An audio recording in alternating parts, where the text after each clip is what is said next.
Je vais vous raconter l'histoire de Pauline et Vincent, ou plutôt devrais-je dire, je vais vous raconter le combat de Pauline et Vincent. Ils sont les parents de Louis, un petit garçon trisomique de 5 ans. C'est le pédiatre qui leur a annoncé la nouvelle quelques jours après sa naissance. Votre fils est porteur de trisomie 21. Une phrase, un choc, des doutes, des peurs, des pleurs. Pourquoi nous? Pourquoi lui? Et comment sera sa vie, notre vie? Et le regard des autres? Le regard des autres. C'est une des premières choses à laquelle ont pensé Pauline et Vincent. Et oui, toutes ces insultes ou tous ces préjugés sont véhiculés par la société et effraient les parents. Les trisos ne savent rien faire de leur vie. Tête de mongole. Regardez sa tête bizarre. Vous trouvez ça normal? Mais est-ce que vous savez vraiment ce qu'est la trisomie 21? La trisomie 21 est une anomalie génétique. Elle se caractérise par un chromosome en plus. Au lieu de 2 chromosomes 21, il y en a 3. On estime qu'il y a environ 500 naissances d'enfants trisomiques par an en France. Les personnes porteuses de trisomie 21 développent plus ou moins de capacités. Cela dépend de la stimulation faite par l'environnement dans lequel elles évoluent. On va retrouver quelques signes communs, comme une déficience intellectuelle à laquelle peuvent s'ajouter des complications cardiaques, auditives, digestives, visuelles, mais toutes ces complications peuvent être dépistées et soignées afin d'offrir une meilleure vie à ces personnes. Revenons à Pauline et Vincent. Ils ont décidé qu'ils allaient se battre pour leur fils, car il avait le droit d'être aimé et de grandir comme tous les autres enfants.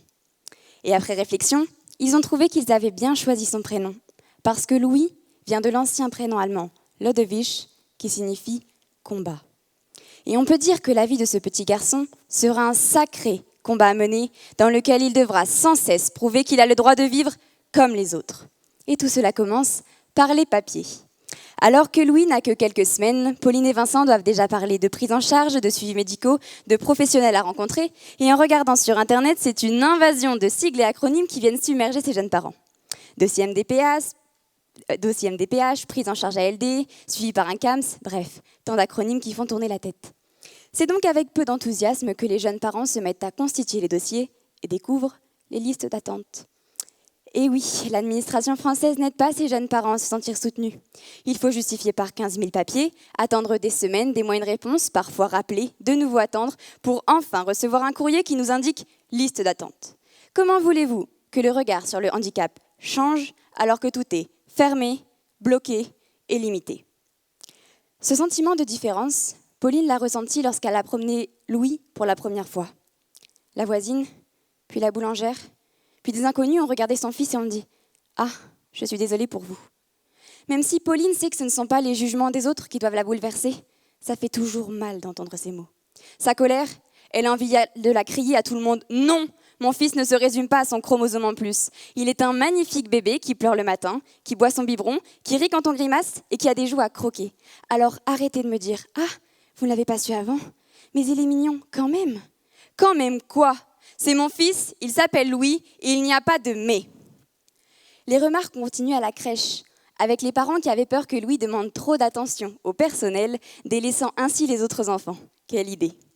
Il faut savoir que l'accès à la crèche pour un enfant handicapé est reconnu comme un droit fondamental depuis une loi de 2005 qui garantit l'égalité des droits et des chances des personnes handicapées. Évidemment, l'emploi du temps de Louis a été aménagé parce qu'il fallait caler tous les rendez-vous médicaux. ORL, cardiologue, ophtalmologue, kinésithérapeute, psychomotricienne, orthophoniste. Bon, vous voyez que l'emploi du temps est chargé. Heureusement, l'équipe de professionnels était aux petits soins et à l'écoute de Louis. Avec tout cela, Louis a grandi et il a fallu songer à l'école. Et vous vous doutez bien que tout n'allait pas se faire en claquant des doigts. Alors, 1 an avant la rentrée en petite section de Louis, Pauline et Vincent ont dû, encore, faire preuve de patience et prendre le temps de remplir des papiers. Parce que non, ce n'est pas aussi facile pour un enfant trisomique de rentrer à l'école qu'un enfant dit ordinaire. Pourtant, comme le dit l'article 26 de la Déclaration universelle des droits de l'homme, toute personne a le droit à l'éducation. Il a fallu évaluer les compétences de Louis pour ensuite demander à la maison départementale des personnes handicapées un accompagnant d'élèves en situation de handicap. Cet accompagnant permet d'aider Louis, un certain nombre d'heures, à réaliser les activités faites en classe. Parce que Louis prend plus de temps que les autres enfants et a besoin d'une aide plus personnalisée. Mais cette inclusion est très bénéfique pour lui. car elle lui permet de prendre exemple sur les autres enfants, de favoriser son autonomie, de s'exprimer, d'avoir une vie comme les autres. Et cette inclusion est aussi très bénéfique pour les autres enfants, car elle permet d'améliorer le regard sur le handicap, car plus tôt on le côtoie, plus il fait partie du quotidien, et ainsi tout est plus simple. Un jour, Pauline est allée sur les réseaux sociaux et est tombée sur une famille comme eux, avec un petit garçon qui a aussi un chromosome en plus. Cette maman, en se livrant à cette maman qui a connu les mêmes difficultés, Pauline s'est sentie comprise, parce qu'on n'est jamais seul à avoir des doutes et qu'il existe des réponses. Cette maman a également conseillé aux jeunes parents de s'inscrire dans une association. C'est ce qu'ils ont fait. Il a fallu qu'ils acceptent réellement la différence de leur fils. Il ne sera pas l'enfant qu'ils avaient imaginé, mais il est unique, avec ses qualités, ses défauts, sa personnalité, ses difficultés. Il n'est peut-être pas un enfant ordinaire, il est extraordinaire. Aujourd'hui, Louis a 5 ans.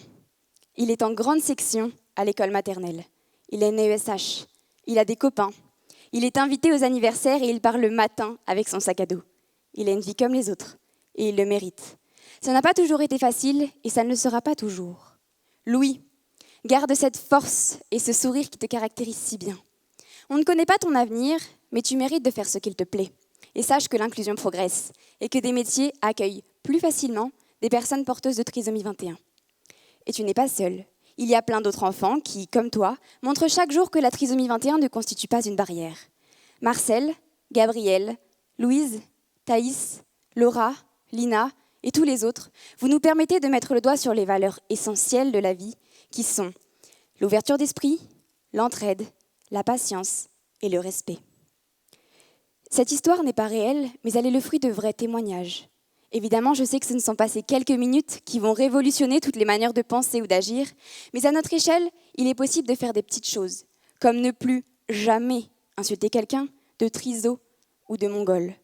Parce qu'à travers ces mots, bien qu'insignifiants pour certains, ils insultent 50 000 personnes en France et blessent le même nombre de familles.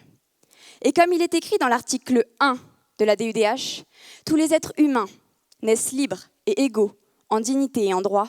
Ils sont doués de raison et de conscience et doivent agir les uns envers les autres dans un esprit de fraternité. Alors pour toutes ces personnes porteuses de trisomie 21 et toutes leurs familles, vive l'inclusion et vive la différence!